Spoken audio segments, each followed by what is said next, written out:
Et nous recevons Benjamin Costantini, bonsoir. Bonsoir Pascal. Échevin de la culture à Andenne. Alors, le Centre culturel d'Andenne qui termine donc en quelque sorte une période et qui en entame une autre. On va parler de cette période 2019-2023 dans un instant. Mais avant, on va dresser peut-être le bilan actuel du Centre culturel en termes de fréquentation et de spectacle. Quel est le bilan que vous tirez pour l'instant ? En réalité, on voit que la nouvelle dynamique qui a été mise en place depuis l'année 2014-2015 porte ses fruits depuis la saison 2018. La programmation en tout public a fait un bond extraordinaire en termes de fréquentation, puisqu'on est passé de 16 à 1700 spectateurs à quasiment 4000. Donc c'est assez extraordinaire. Plus que doublé, tenant compte qu'on a une capacité de représentation de 12 à 14 par an. Donc notre infrastructure, ces derniers temps, est remplie à chaque spectacle. Il est important aussi d'indiquer que la fréquentation des spectacles en jeune public, la rencontre également un succès auprès de nos écoles andonnaises, également oétoises, puisqu'on est en maillage avec OE. Certaines écoles dégueusées également viennent et franchissent nos portes. Et là, on est sur un potentiel de 8 000 à 10 000 enfants par an.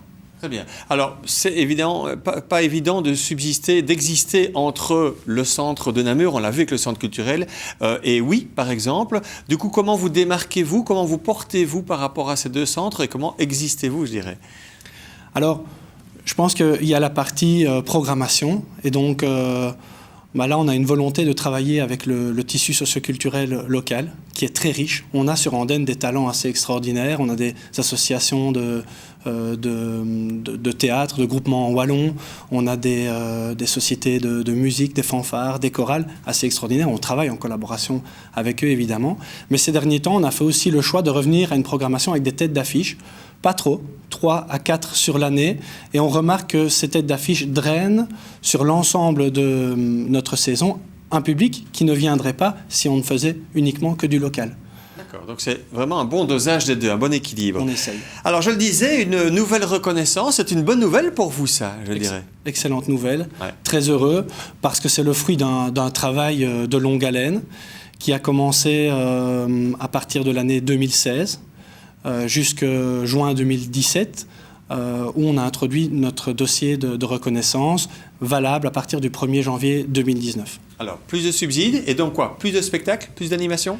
Pas forcément, mais un autre travail. C'est-à-dire qu'on a mis le focus dans le cadre de notre nouvelle reconnaissance sur l'accès à la culture. Et donc on a une volonté de participer à cette démocratisation de la culture.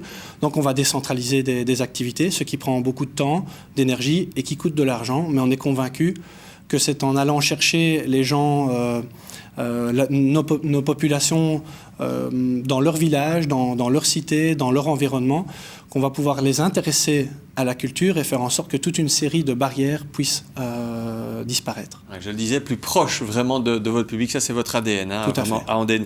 Alors, ça veut dire que quoi, dans les prochaines années, à quoi va ressembler l'évolution du centre culturel à Andenne, avant de parler de vraiment la toute prochaine saison là ? Alors à quoi elle va ressembler c'est-à-dire qu'on veut développer une identité très forte au niveau des arts de la scène. Donc on va continuer le travail en termes de programmation pour le tout public et pour le jeune public. Donc on veut absolument des saisons de qualité. Donc on va axer le focus là-dessus. Beaucoup d'actions en décentralisation, je le disais précédemment. Ça veut dire qu'on va aller faire de la culture au creux des villages, en collaboration avec toutes les associations socioculturelles, les écoles, les associations de quartier, bien évidemment. Et puis, on va mettre le focus sur la céramique, avec en toile de fond la triennale de la céramique. D'accord. Alors, la saison prochaine, vous pouvez déjà nous en dire quelques mots ? Alors là, Pascal, je me dois de garder le secret jusque vendredi prochain, puisque nous annoncerons au grand public la totalité de la saison. On est sur plus ou moins 14 spectacles. Mais on a des noms assez prestigieux et de nouveau du travail de qualité avec des associations locales. Il y a du théâtre en wallon, il y a du one-man show, il y aura de la musique, il y aura du vrai théâtre.